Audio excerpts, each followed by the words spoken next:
Hitler மறுபிறவி எடுத்து தமிழ்நாட்டில் பிறப்பாருன்னு சொல்றீங்க. அவர் எங்க பிறக்க போறாரு? அப்படி பிறந்தா என்ன நடக்கும்?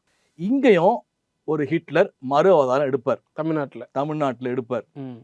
ஆனால் இந்த ஹிட்லர் கொடூரர்களை கொன்று குவிப்பார். நல்ல மனுஷனாகவும் இருப்பார். ஒரு மிகப்பெரிய மாற்றத்தை பார்க்கலாம். ஒரு அரசியல்ல மாற்றத்தை பார்க்கலாம்.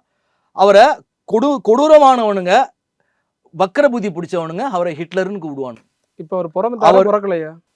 கூடிய சீக்கிரம் பிரசவம் ஆவாரு. ஒரு புதிய அரசியல் கட்சி ஆரம்பித்த ஒருவர், பல தலைகளை காவு வாங்கியவர், கூடிய விரைவில் தேர்தலுக்கு முன்னால் டிக்கெட் வாங்கி விடுவார். இறந்துருவார். போயிடுவாரு, கிளம்பிடுவாரு. அவர் மட்டும் கிளம்ப மாட்டாரு. ரெவல்யூஷனரி சேஞ்ச்னா there be a total sweep. நான் சொல்லும் போது உங்களுக்கு காமெடியா இருக்கும். மொத்தமா மாறிடும், பிரபஞ்சம் மொத்தமா மாறிடும்.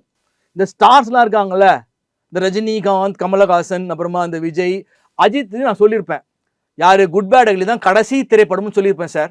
ஓகேங்களா? இப்போ அடுத்த படம் வந்து இப்போ ஸ்டார்ட் பண்ண போறாங்க, ஷூட் பண்றாங்க, அப்படி இப்படின்னாங்க.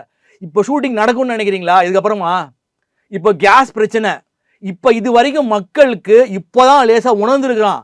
இன்னும் அடுத்த லாக்டவுனுக்கு மக்கள் தயாராகணும்னு